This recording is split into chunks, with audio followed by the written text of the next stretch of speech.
देख लिया अपनी पत्नी का असली रूप। ये वजह है मैं इसे अपने वश में करना चाहती हूँ। सारा दिमाग और इसकी केचुली हमारे नागिस्तान के दरवाजे की चाबी है। अच्छा तुम इच्छाधारी नागिन। ए संतोषी, इसे तारे में रख दे, हम इसे अपने साथ ले जाएंगे। अगर इसने नागिस्तान का पता बताया तो ठीक, नहीं तो हम इसे खत्म कर देंगे।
इच्छा कहाँ हो तुम? बब्बर जी,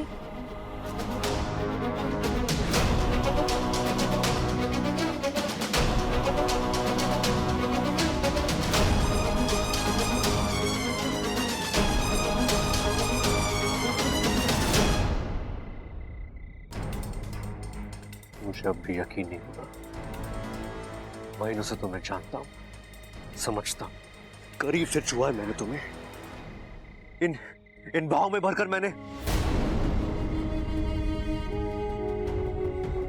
और फिर भी कभी जान नहीं पाए कि तुम एक इच्छाधारी नागिन हो। एक इच्छाधारी नागिन हो तुम। जी बब्बर जी, यही सच्चाई है। मैं नागिन हूँ, नागों की दुनिया से आई हूँ, नागिस्तान से। एक मकसद लेकर आई थी यहाँ। इंसानों के दिल और दिमाग में नागों को लेकर जो डर, जो गलतफहमियां हैं, मैं सब खत्म कर देना चाहती थी। एक एहसास दिलाना चाहती थी कि नाग इंसान के दुश्मन नहीं, दोस्त होते हैं। उसी बीच आपसे मुलाकात हुई और बब्बर जी, भले ही मैं नागिन हूँ, लेकिन दिल तो मेरे पास भी है ना। प्यार कर बैठी मैं आपसे।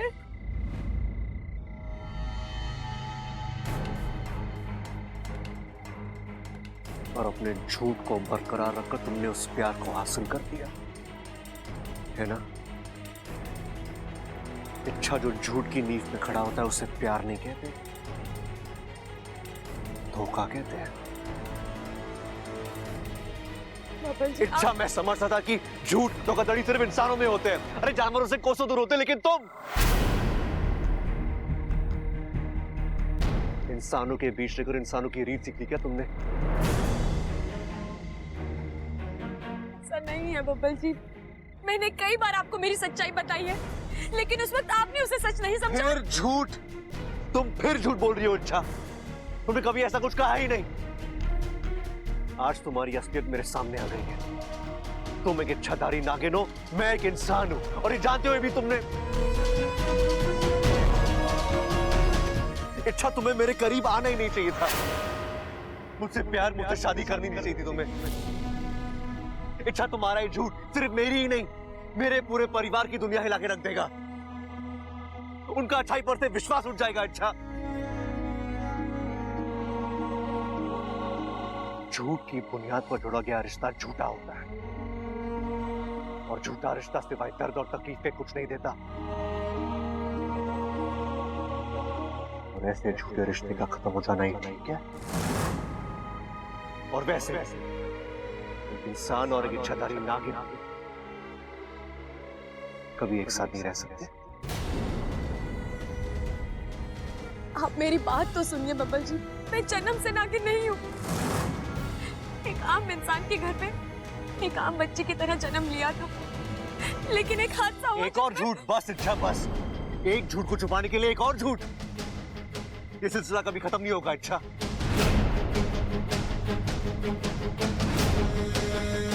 अब वही होगा जो मैंने कहा था। ये रिश्ता आज यही इसी वक्त खत्म।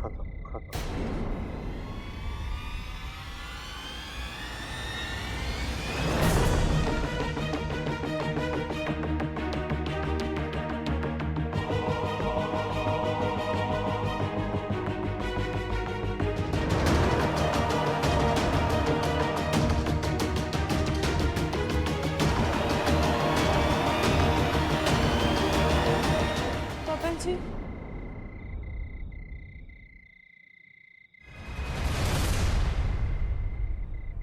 मेरे पिताजी आपके घर पर हैं। क्या मैं उन्हें मिलने एक बार आपके घर आ सकती हूँ?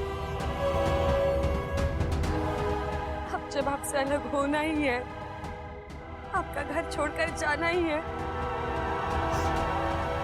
तो मैं उन्हें अपने साथ ले जाऊंगी।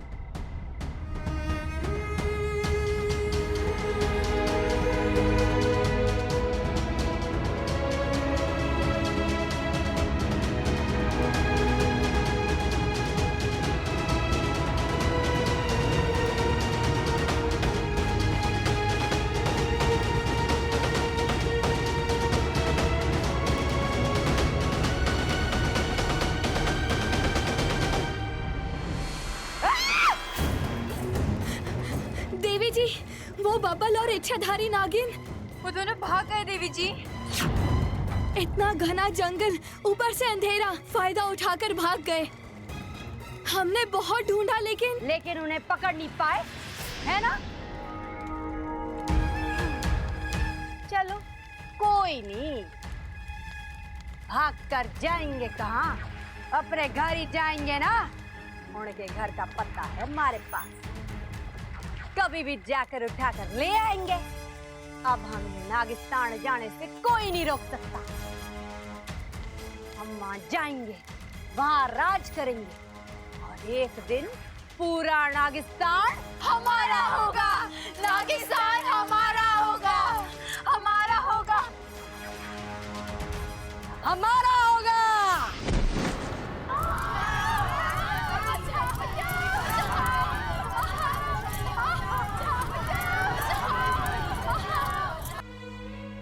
मैंने कहा था ना पिताजी, मैं नागिस्तान को भी बचा लूंगी और अपने बब्बल जी को भी। वैसा ही हुआ। मतलब? पिताजी, आपकी सपोली जीत कर आई है।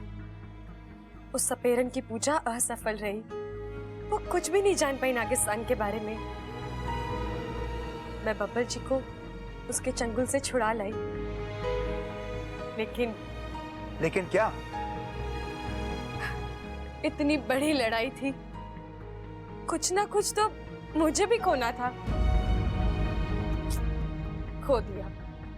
क्या इच्छा?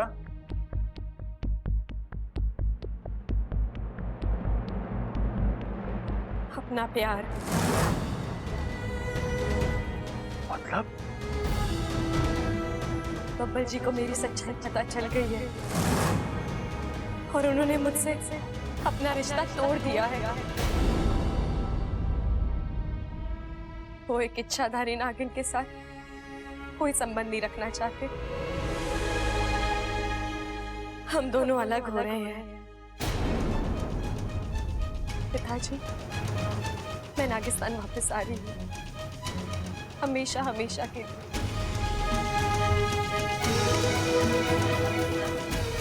आप चलिए, मैं भी आई।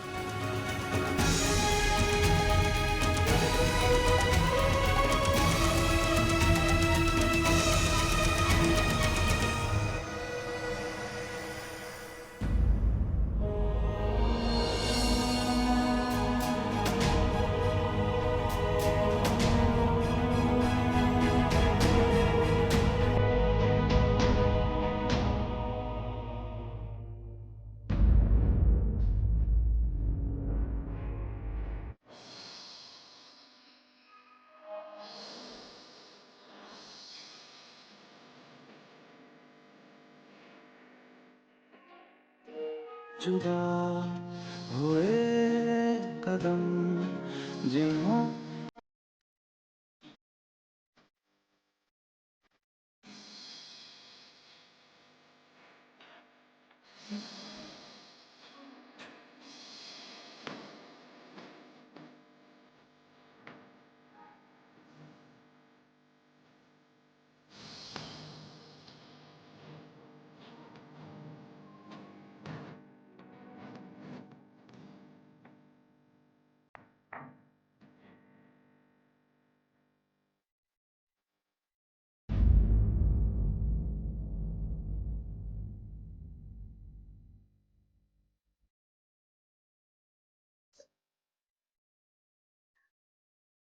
जा रही हूँ मैं बबल जी, अब कभी लौट कर नहीं आऊंगी। बस जाने से पहले एक बार घर वालों से मिलना चाहती हूँ। दादी, दीदी, बाजी, पिताजी। नहीं, मैं किसी को चकाऊंगी नहीं। बस एक आखिरी याद समझकर उन्हें दूर से एक नजर देख लूंगी।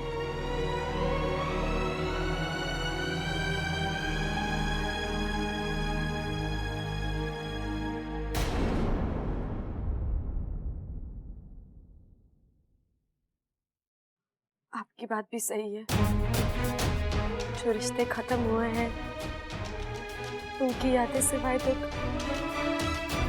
और कुछ नहीं देंगी।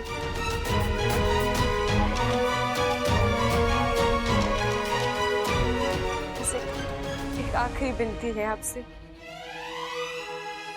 घर वालों को कभी मत कहिएगा कि मैं एक इच्छाधारी नागिन हूँ। पता नहीं वो इस बात को बर्दाश्त कर पाएंगे या नहीं। मैं जाते जाते उन्हें दुखी नहीं करना चाहती। अगर कोई मेरे बारे में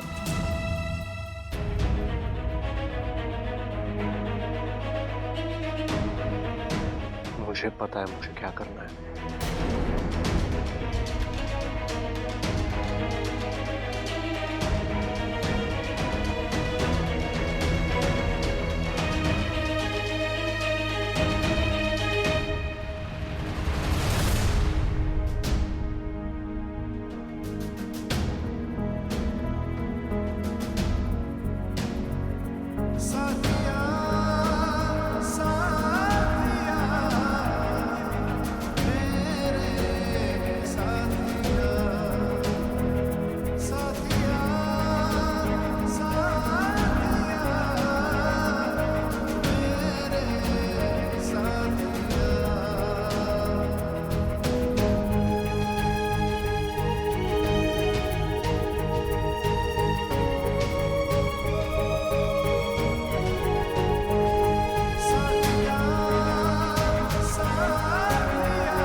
अच्छा तू यहाँ? वापस आ गई है मुखिया जी, हमेशा के लिए।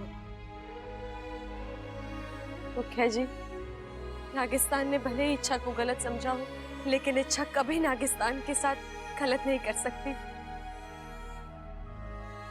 इच्छा, उस वक्त हालात ही कुछ ऐसे थे, सबके फन पर जहर सवार था, सो कहा सुनी हो गई। लेकिन अब कोई गिला शिकवा नहीं। और इच्छा, शायद तुझे पता नहीं है, तू अपने साथ साथ एक शुभ समाचार भी लाई है। शुभ समाचार? दरअसल तेरे निकलने के बाद नागंजना की उस गुफा में मौत हो गई।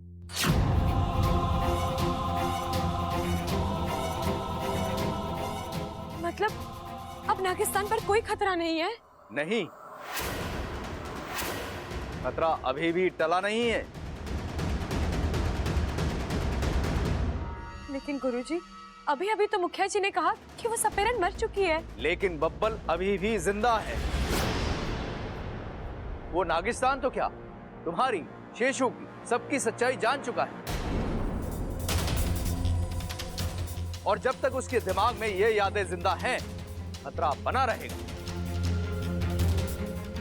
जो इंसान नागिस्तान के बारे में जान जाए, उसका मरना अनिवार्य है।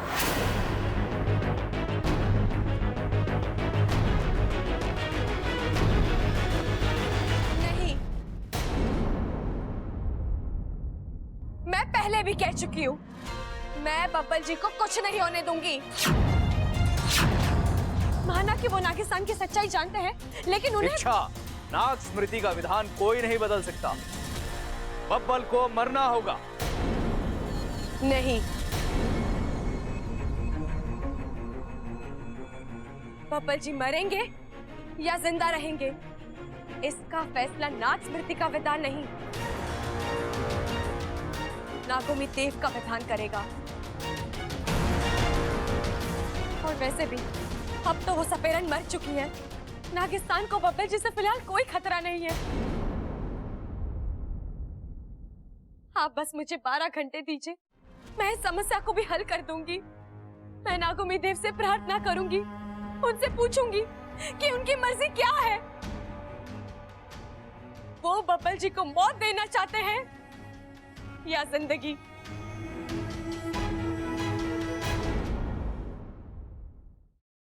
हे नागोमी देव, मैं इच्छा, शेषु सिपली की सपोली, आज ये प्रतिज्ञा करती हूँ कि अपने पति बब्बल की जिंदगी के लिए मैं नेवला क्षेत्र परीक्षा दूंगी।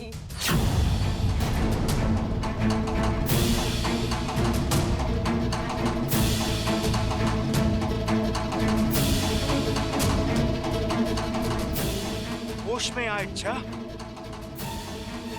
नेवला क्षेत्र परीक्षा देने का मतलब समझती है तू?